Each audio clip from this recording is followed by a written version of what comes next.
Okay. Here I am.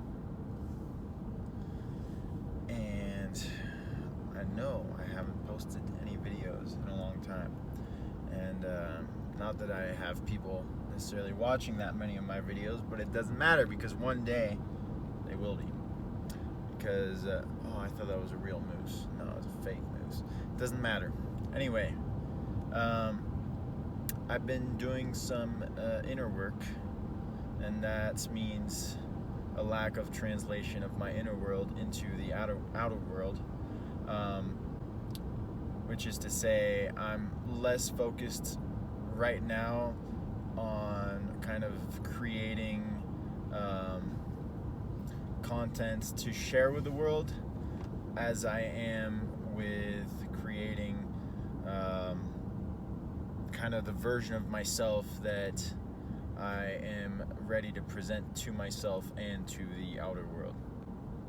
So that's a jargony way of saying that I'm taking time in the mountains right now, and I'm I just went on a 6-day backpacking trip, so I can talk a little bit about my experiences up in the mountains, because I spent 5 nighs alone, like deep in the mountains, way high up, sleeping at elevations from like 6,000 to 9,000 feet. So you're like up there, and the energy is far different up there than it is down below, especially in the civilized world. And I guess one kind of particular experience that's very it's very much more telling than others in a sense, is I was just sitting there kind of watching the sunset over the Grand Tetons, which are these beautiful mountains. One of them is like 12,000 feet up, so I'm seeing these crazy mountains that are just on a scale that's so vastly different than anything that's down below in the human world, so to speak. And I'm looking at it, and it I can see it in its 3-dimensional being, and I see within that the embodiment of what the planet is in its kind of purest form. That our planet, it does include these vast arrays of diversity that there are all kinds of landscapes, many of them natural, many of them artificial, so to speak, like in the civilized world. But I saw these mountains, and there was really kind of the 3-dimensional presence that was telling me this is what the planet is. This is what this realm is. Like it was so perfectly crafted.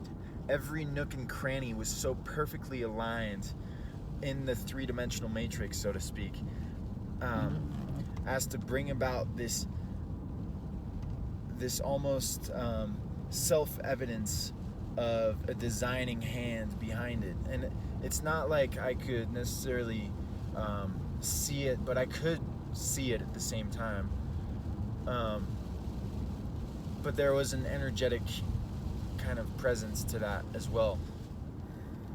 So I think what I'm trying to get at is I could sense and see at the same time this 3-dimensional mountainous realm that I was in. There's this beautiful alpine lake just absolutely surrounded by jagged mountains and peaks with a little bit of snow still kind of surviving from the summer melts.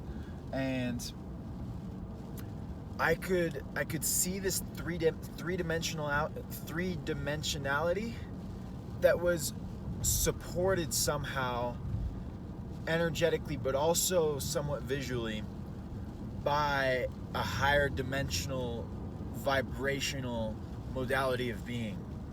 And that down below you don't really get that as much. unless you really start to cultivate that kind of vision, and that it comes more naturally when you're out in the mountains like that, when you're out in the wilderness, which is basically a time capsule of what the world used to look like everywhere, in a certain sense, not necessarily mountainous per se, but mountainous in the sense of kind of the unharmed, unscathed aspects of nature that are not modified by human and non-human hands. Okay, so I would like to continue my thoughts from earlier, where I was talking about the mountains and how I was looking at the mountains and I could see very vividly the three-dimensional aspect in such a way that I can only say was connected in some way to a higher dimension of reality or something like that, where I could see that the three-dimensional aspect of the mountains, the absolute beauty, perfection of the landscape around me, the lake, the mountains, the trees, the sunset, the clouds moving around, the wind passing by, everything was just so perfectly aligned.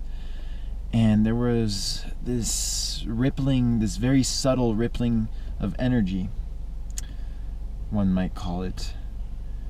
And I could sense how this three-dimensional modality of being was, on one hand, foundational for a higher modality of being, where it gave rise to certain, like, 4 or 5 dimensional energies, one might call them, but I don't necessarily want to stay limited within those boundaries, because it's something that's more, it's less constrained by language, it's more pre-linguistic, it's more primordial, so to say. And the other thing is, on the other hand, that the higher dimensional, quote-unquote, modalities of reality that were kind of more energetic were also foundational for the three-dimensional perspective that I was receiving. So I could see how these energies that are kind of oscillating in some sense and spreading throughout this landscape, they themselves are the foundation that give rise to that three-dimensional reality. I hope that's not too jargony. I think it makes sense. But here's the thing, is it's more of a symbiotic relationship. I imagine it kind of as a circle. These hand gestures are magnificent, aren't they? Just this kind of circular relationship of being this symbiotic sphere of existence, that so where the third dimension would feed the higher dimensions and the higher dimensions would feed the third dimension. Just like the entire ecological web of this entire planet is interdependent and interconnected in such a way where one part on one end of the earth somehow is deeply connected to some other part way across, like the Sahara Desert blows its sand or some nutrients down over to the Amazon jungle or rainforest. Something like that, you know what I mean? All that crazy stuff that goes on, and that expands way out into the infinite, boundless, vast universe.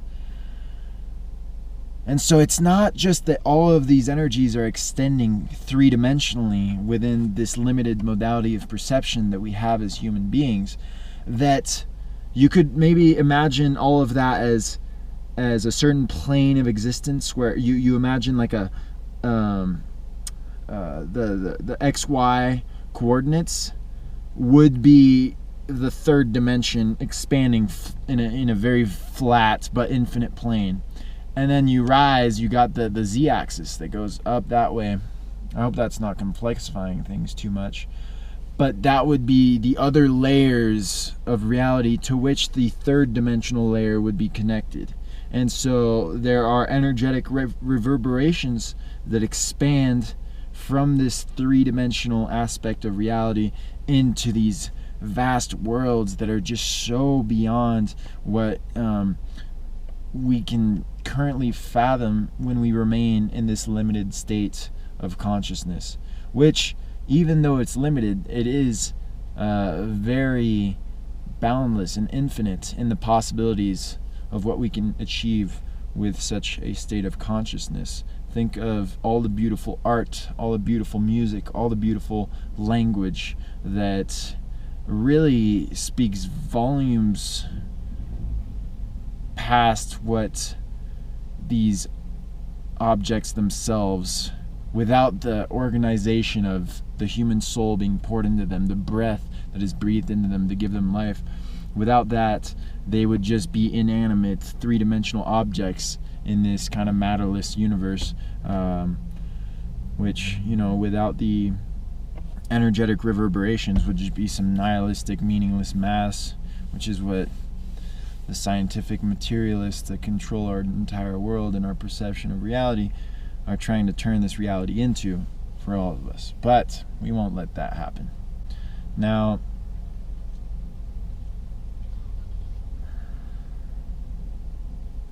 I guess another way of saying this is no, it's not necessarily another way, but I guess just to kind of conclude these thoughts, and I mean, this is more like one big thought that I'm trying to put into words that's coming from somewhere.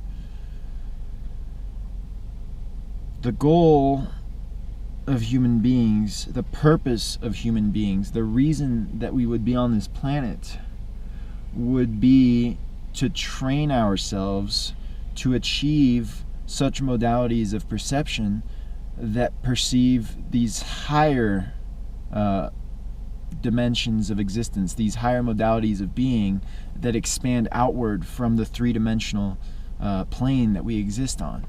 So there are techniques and methods, practices, and whatnot, habits that we can cultivate individually and collectively that will allow us to open ourselves up to these higher modalities of perception. And the more we do that, the more seamlessly do we fall back into place in this world that just seems so broken in so many ways. The modern world, I don't want to get into it right now, but it's just so obvious that the world is completely fucked right now in so many ways. But once we regain these higher modalities of perception in ways that are natural and organic and not artificially induced by things like Neuralink and all kinds of artificial intelligence, virtual reality technology that they're going to come throw at us through the screens and advertise to us, those are not higher modalities of perception. Those are fake higher modalities of perception. That's my opinion. It's a pretty strong opinion. I'll make a different video about that if I choose to, but this is more like organic. Your body has your body and soul and whatever else exists on the multi-plane level of existence. Everything, you have these tremendous powers within yourself that you can awaken if you choose to awaken them. And so I guess the final thing I want to say is kind of the whole what I was gathering from this, and what I gather from basically every time I go out into nature, is that as human beings, one of the purposes of our existence, if there is such a thing, which I think there is, it would be to cultivate these higher modalities of perception where we're not just seeing the three-dimensional world anymore. We're seeing the energetic reverberations that come out and into the three-dimensional world. We're seeing how parallel realities branch off of our third-dimensional modality of being. We're not just imagining them. We're seeing this. We're sensing it energetically. And we're training our whatever you want to call them, apparatus of perception to cultivate these ways of perceiving reality so that we can come to understand reality and ourselves and the connection between the two more precisely, more intimately, more usefully, maybe. Just so we can get to know them, so we can understand them. So I urge you to just find your practice, whatever it may be, whether it's going out to the mountains, whether it's writing, singing, whether it's making art, painting, whether it's spending time with family, having intense conversations with whoever, some stranger in the street. Just find ways to try to heighten your sensory perception into something that transcends the senses, into a more energetic perception of reality where you see all of these things and everything begins to make more sense. And when that happens, then everything begins to fall into place in your life and your reality like it has for me. Everything just, the energy that you put out there somehow just comes right back, and it's just so fluid.